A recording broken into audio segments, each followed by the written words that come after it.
The Fed is coming for your gold and silver, so stay with me and I'll show you how to protect your portfolio. Whether you've got a couple of coins in a drawer or a couple of bars buried in a field, this matters to you because most people are going to seriously screw up the next few months, and there's going to be a small group of people who are going to be buying the cheapest gold that they'll see for the next decade. By the end of this video, I want you to be in that second group. So look, don't buy anything, don't sell anything, don't even like this video. Just give me the next 15 or so minutes and I'll show you why they want your gold and silver down, why they physically cannot keep it down there, and where this ends up going in the next few years. Let me get the boring part out of the way first because it's simpler than anyone's making it out to be. So gold ran up to 5,400 an ounce because the whole market was betting on cheap money from the Fed. The Fed promised us that rate cuts were coming and that they were going to start printing money. So the Fed was being soft. And gold is strong when the Fed is soft. So gold went flying. Silver followed because silver is just like gold on steroids. Then all of a sudden, oil went from $60 a barrel to $110 on the back of the Iran war. Now, when oil moves like that, everything gets more expensive because oil touches every part of the supply chain. For example, with food, oil is involved in food production, shipping, the cost of packaging, etc. Every part of the process. So oil prices soaring set inflation straight back up. And you got to remember, inflation was falling at the time. January and February, it had dropped to 2.4%. It was trending in the right direction, down. Then boom, it went up to 4.2% over the next few months. And you cannot cut interest rates into rising inflation. So that whole we're going to cut rate story, it just died instantly. The Fed couldn't cut anymore and they couldn't pretend they were going to. And then gold fell 25%, silver fell 50%, and the Fed never ended up raising rates. So because rates weren't coming down, gold fell 25% and silver fell 50%. Also, COMEX didn't really help matters either, but this video is not about COMEX. We'll do them in another video. Anyway, that's what happened. But this doesn't explain why the Fed was so happy to let it happen. So let's talk about the real reason they wanted gold down and silver down, because there are three of those reasons and I'm going to break them all down for you. Reason number one, we've talked about before on this channel, it's the midterm elections that are coming up. The US government wanted the dollar strong, and when the dollar is strong, gold gets weaker. Why did they want the dollar strong though? Because a strong dollar makes everything imported cheaper. Cheaper imports means that inflation numbers on the news go down, and the inflation numbers on the news is what people vote on. Nobody wins an election with voters watching their money shrink as gold pushes to record highs. They need prices looking calm by November. A strong dollar buys them that, and gold is just a casualty of this. But that's not the worst reason. Reason three is the worst reason, but let's do them in order. Let's do reason two first. So reason two is that they desperately need someone to buy their debt, the US. See, America has to sell an enormous amount of government debt every single year forever just to survive. Why? Well, it's the exact same reason people stack up debt on credit cards. America earns $5 trillion a year, they spend $7 trillion a year. That extra $2 trillion is called the deficit, and it has to come from somewhere. So they take loans. The problem is when you take a loan, you have to pay interest on that loan. The US has $40 trillion in debt. We all know this. It pays $1 trillion per year in interest on that debt. And like I just said, they spend $2 trillion more each year than they have. So $1 trillion of that is just being spent to pay off the debt. This creates a vicious spiral called the debt spiral, where they have to borrow more just to pay off interest on what they already owe. And if they can't do that, the whole thing collapses. The problem is that less and less people and governments want to lend America money. Buyers are walking away. The dollar's share of global reserves has been falling for years, and central banks have been selling US debt and buying gold instead.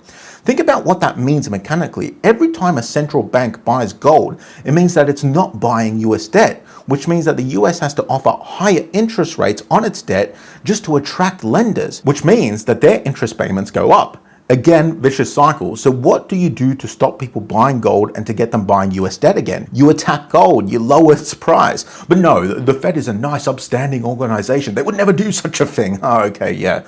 Anyway, reason three is that gold is a lie detector. So the Fed's entire strategy depends on you believing inflation is going back to 2%. If people stop believing that, they demand higher wages, lenders demand higher returns, and inflation becomes worse. So keeping people believing that inflation is coming down is part of the Fed's job. I mean, they claim that their job is to keep inflation at 2%, and it kind of is, but really their job is just to make you believe that they're going to bring inflation back down to 2%. But the thing is, when inflation is high, people turn to gold. When the dollar is weak, people turn to gold. So gold is like a lie detector saying that these guys are full of shit. So gold flying up is a sign that trust in the dollar is failing, trust in the Fed is failing, which I think is worse than the other two reasons, because if they could just get their act together, they wouldn't have to manipulate markets, allegedly, to make themselves look good. So that's it, 3 reasons: politics, funding, and credibility. But the thing is, they can't hold gold down forever. No government in history has successfully been able to hold gold back forever. They've tried, and it's worked for some small periods of time, sometimes long periods, but gold always wins in the end. To be fair though, there is one time when the Fed successfully held gold down for a fairly long time. Let's talk about that to see if that can happen again. Spoiler alert, I don't think it can, but we'll talk about that shortly. First, let's talk about what the Fed actually did in 1979. So in 1979, American inflation was running at about 13%, and then a man called Paul Volcker took over the Federal Reserve, like Kevin Warsh just recently took over the Federal Reserve. Now, a lot of people like to compare Kevin Warsh to Paul Volcker, but we'll talk about later why Kevin Warsh is like a Wish.com version of Paul Volcker. Anyway, Volcker was about 6'7", smoked cheap cigars, and did not appear to care what anybody thought about him. He didn't care if anyone liked him, my kind of guy really. And he had a big problem, the 13% inflation we just talked about. So how did he solve this problem? He pushed interest rates towards 20%. Mortgages went up to 18%, and businesses simply couldn't afford to borrow money because interest rates were way too high. And it was a crazy time. I mean, farmers drove tractors to Washington and blockaded the Fed building. Unemployment went over 10%. He was properly hated. Death threats, security detail for years afterwards. But it worked. He broke inflation's back, and it stayed broken for 40 years. But the thing is, gold got destroyed. It had spent the previous decade running from $35 an ounce to $850 an ounce. That's a 2,300% gain. Then because of Paul Volcker, it crashed 70% to 280 and spent 20 years going sideways. That's a long bloody time. So a tough Fed can genuinely kill gold for a long time, except Volcker could only do it because America barely had any debt back then. So when he cranked rates up to 20%, the interest that the government had to pay on its own debt was survivable. But like I've already said, today America owes $40 trillion and pays $1 trillion per year in interest on that debt. If Kevin Warsh even tries to raise interest rates to even 10%, half of what Volcker got to, it will bankrupt the US. They will quickly end up paying $3 trillion, $4 trillion, $5 trillion per year in interest. And that's why Warsh is a Wish.com version of Paul Volcker. Same tough talk, same hard man act, except Volcker could actually back it up. Warsh is just kind of acting hard. So this is the problem the Fed has right now. They can't raise rates properly, and they can't cut them because inflation is sat there waiting. They might do a little raise in October, but more likely the strategy is that they're going to just threaten to raise, but never actually do anything about it. They get stuck, and when the government gets stuck like that, there's only ever been one way out. They have to print money to pay off their debts. And this is throughout history, not just the US. By the way, if you want a longer version of how I'm positioned for all of this, I've written a free guide on how to retire by 2036. That's 10 years from now. It's linked to below. It costs nothing, and it also comes with my free weekly newsletter. So sign up to it. There's a link below. All right, so let's get back to it. I want to slow down a little bit because it sounds like I'm saying that gold is going to pump to 10K next year, but I'm not saying that. Gold is not what you buy if you want to get rich next year. That's not what gold is for. If you bought at 5,400 in January, expecting to flip it by summer, then, this has been a miserable year for you. And I understand why you'd be angry, but that's not what gold is about. Gold is what you buy when you're thinking 10 years out. It's protection against your money being debased. So what is debasement? Because a lot of people throw that word around. Let's explain it. So the US government is in an endless cycle of borrowing, and the only way for it to consistently repay its debts is printing more money. The problem is the more money you print, the less value that money has. A dollar saved in 1971 has lost around 87% of its value. So you can buy 87% less with that dollar. That is debasement. And people don't notice this because it usually happens quite slowly, a few percent per year. Although since COVID, they've really ramped this whole thing up. I'm sure you've noticed your grocery bill has easily doubled in the last few years, while they keep telling us that inflation is just like 3%. I mean, they're so full of shit. Anyway, that slow bleed of debasement is why you hold gold and also silver. So is gold going to fly up to 10K in the next year? If shit gets bad enough, yeah, it probably will. Like the AI bubble popping, a brutal recession, it's possible. But it's also possible that it just stays flat for the next 2 or 3 years. But that doesn't matter because we're not buying gold to flip it next year for profit. We're buying gold to protect against debasement. And if debasement gets bad enough, then you never want to trade your gold for money because gold becomes the money. That's why we hold gold. But that's also why they are trying to stop us from holding gold, because you can't print gold. There's a limited supply of it. And if we're all buying it up, there's less of it for them. And who is them? You know, who is this them? The people telling you that gold is dead. Central banks who've been buying gold for 16 years straight while dumping US treasuries, US debt. We already talked about them. They used to lend money to the US. Now they buy gold instead. But it's not only them. The worst offender is JP Morgan, the biggest bank in America. They currently hold more physical gold and silver than at any point in their history. This is the same bank, by the way, that paid $920 million in fines for manipulating precious metal markets. So don't tell me that they don't manipulate markets or lie to you. Them and their friends, Morgan Stanley, Goldman Sachs, BlackRock, you know the cabal, right? They are scooping up gold in record amounts and telling you to buy AI trash stocks instead, like SpaceX. It listed in June, enormous fanfare, the future of humanity, get in early, all that rubbish, and then it peaked at $226 4 days after listing, and now it hit $111 last week. That's a 50% drop in 5 weeks. What a joke.